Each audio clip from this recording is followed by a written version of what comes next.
ayaan haysanaa oo aan haddana ku evaluate garaynayno indefinite integralkan anagoo isticmaalayna substitution. marka substitution waan u baahanaa inaan isticmaalno maadaama aad aragteen qaybtan hoose waxa weeyaan waa function oo ku jirta another function oo squared ah. marka u-deenana waxaan ka dhignay x power 4 plus 1 x power 4 functionka ku jirta waxaan kasoo qaadaynaa u. marka kadibna waxaan raadinaynaa du-da. du-du marka waxay noqonaysaa waa iska 4x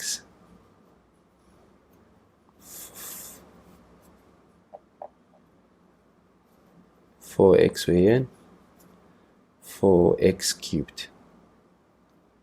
dx weeyaan. marka waxaa noo soo baxaya du oo laba 4x cubed inay la mid tahay dx.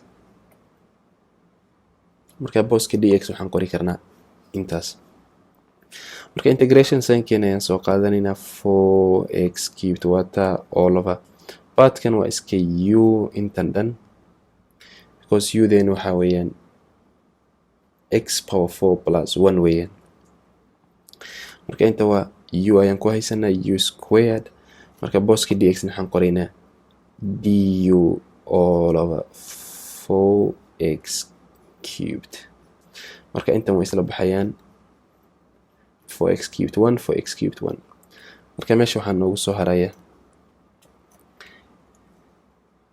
1 marka 1 all over u squared weeyaan laakiin u squared kan kor ayaan usoo qaadi karnaa. u-dan squared kan kor haddaan keenana waxay noqonaysaa u power negative 2 u power negative 2. marka 1 all over u squared weeyaan kor haddaan geeno waxay noqonaysaa sidaas. marka times du. marka intan baan integrate garaynaynaa. marka inta haddaan integrate garaynana waxaa noo soo baxay u.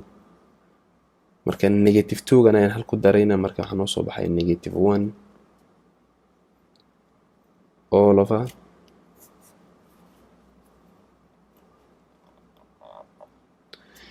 u power negative 1 all over negative 1 plus c. marka c ayaan raacinayna because function integralkan waa indefinite limits ma qabo.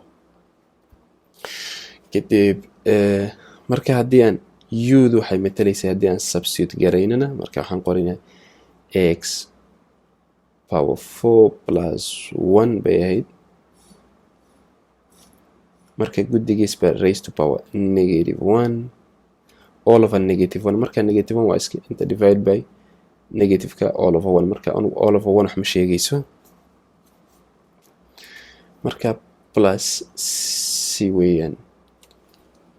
marka intana waxaan u qori karnaa sida tan hoos ayaan geyn karnaa maadaama ay tahay negative 1. marka waxay noqonaysaa minus 1 all over functionkan waa raised to power negative 1 hoos ayaan geyn karnaa. marka waxay noqonaysaa x power 4 plus 1 plus c. marka hoosta haddaan geyno waxay noqonaysaa all over raised to power positive 1. marka saas ayuu noqonayaa ansadayno markaan integrate garayno functionkan anagoo isticmaalayna substitution.